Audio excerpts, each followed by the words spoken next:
Vamos conversar nesse conceito sobre a associação de tubulações e condutos equivalentes. A depender do que a gente está fazendo, da rede que nós estamos dimensionando ou da obra hidráulica que a gente está projetando, a gente vai precisar associar diferentes tubulações. E a gente pode fazer essa associação de tubulações de maneira paralela ou de maneira contínua. E existem algumas diferenças aí em relação à perda de carga e à vazão da minha associação de tubulações. Vamos ao quadro que a gente vai conhecer as diferenças de cada tipo de associação. A gente pode ter, então, uma associação de tubulações. A gente está trabalhando aí com duas ou mais tubulações associadas. Essa associação ela pode ser em série, ou seja, eu vou ter uma tubulação aí contínua. O fim da primeira tubulação é o início da minha segunda tubulação, como nesse caso aqui do esqueminha, né? Eu tenho uma tubulação com vazão Q1 e em seguida eu tenho uma tubulação com vazão Q2 associadas em série, continuamente. Nesse tipo de associação, o que acontece com a vazão e com a perda de carga? A vazão ela vai se manter, ou seja, a minha vazão total da minha associação de tubulações é igual a vazão 1 e é igual a vazão 2, porque a vazão ela não vai ser modificada. Lembra lá da equação de continuidade, da manutenção das vazões em tubulações? Então, em caso de associação em série, as vazões elas se mantêm. No entanto, as perdas de carga, elas vão ser diferentes de uma tubulação para outra, a depender das características da tubulação e do escoamento, e para você obter a perda de carga total, você vai precisar somar as duas perdas de carga. A perda de carga no trecho 1 e a perda de carga no trecho 2. E aí a gente pode utilizar lá a nossa velha conhecida fórmula universal para calcular essas perdas de carga. No caso de associação em paralelo, é um pouco diferente. Na verdade, o que acontece é o contrário. Aqui, na associação em paralelo, quando a gente tem duas tubulações em paralelo conduzindo uma vazão, o que a gente vai ter é que a perda de carga ela vai se manter, uma vez que as tubulações elas estão exatamente em paralelo, então elas vão ter cotas iniciais e finais iguais, então a minha perda de carga ela se mantém, no entanto, as vazões vão ser diferentes. Logo, para eu calcular a minha perda de carga total, eu sei que a ΔHT vai ser igual à perda de carga em 1, e que é igual à perda de carga em 2.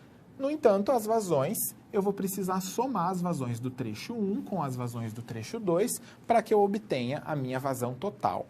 Então, o que acontece aqui é sempre o oposto de cada associação. Então, na associação em série, a vazão se mantém e você soma as perdas de carga, e na vazão em paralelo é o contrário. Você vai ter que somar as vazões, uma vez que cada tubulação vai ter uma vazão diferente, e a perda de carga ela se mantém para as duas tubulações.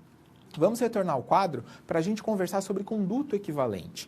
Muitas vezes, de maneira a facilitar os cálculos, você vai preferir encontrar um conduto equivalente que substitua todas essas associações de tubulações que você vai fazer. Esse conduto equivalente, no entanto, ele deve ter a mesma perda de carga que a tubulação ou o sistema de tubulações possui, quando estiver conduzindo uma mesma vazão.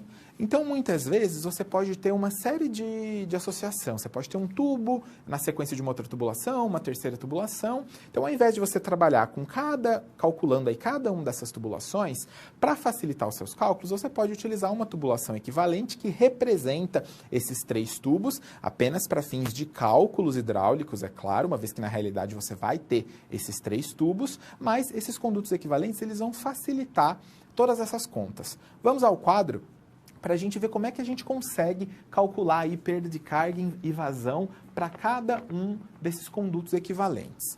Então, reforçando mais uma vez, o conduto equivalente, ele vai existir, você vai poder dizer que esse conduto é um conduto equivalente de um sistema de tubulações, desde que esse conduto apresente a mesma perda de carga que o sistema, quando estiver conduzindo a mesma vazão que o sistema.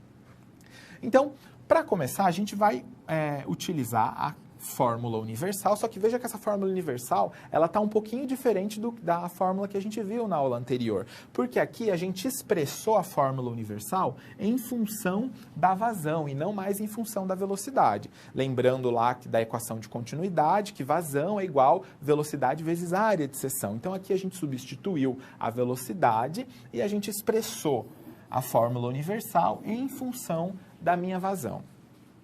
E aí, como a gente procede? Para um sistema em série, para uma associação em série, a gente sabe que a vazão é igual para todos os trechos e que a perda de carga é o somatório da perda de carga para cada trecho. Então, eu pego lá a equação, a fórmula universal expressa em função da minha vazão, que calcula justamente a perda de carga. Então, eu sei que a perda de carga total vai ser igual ao somatório da perda de carga de cada trecho. É exatamente essa equação. Eu sei que, para um sistema em série, a vazão é igual para todos os trechos, então ela é uma constante, eu posso cortar. Esse alfa aqui também é uma constante, então o que me sobra é a relação F vezes L dividido por D à quinta, que é igual ao somatório dessa mesma expressão para cada trecho. Então, a partir dessa expressão, eu consigo encontrar uma tubulação equivalente a partir da associação em série de duas ou mais tubulações. Já para o sistema em paralelo, o que acontece é algumas coisas diferentes, né? Porque a vazão vai ser o somatório da vazão de cada trecho, enquanto a perda de carga se mantém para todos os trechos, uma vez que a gente está associando tubulações em paralelo. Então, pegando lá a nossa mesma fórmula universal expressa em função da vazão, eu vou, uma vez que aqui eu tenho vazões diferentes para cada trecho, eu vou isolar, né, vou reescrever essa fórmula, isolando o meu valor de vazão. Então, eu faço esse trabalho aqui matemático, eu chego à expressão de que vazão é igual a raiz de perda de carga vezes D à quinta dividido por alfa vezes F vezes L.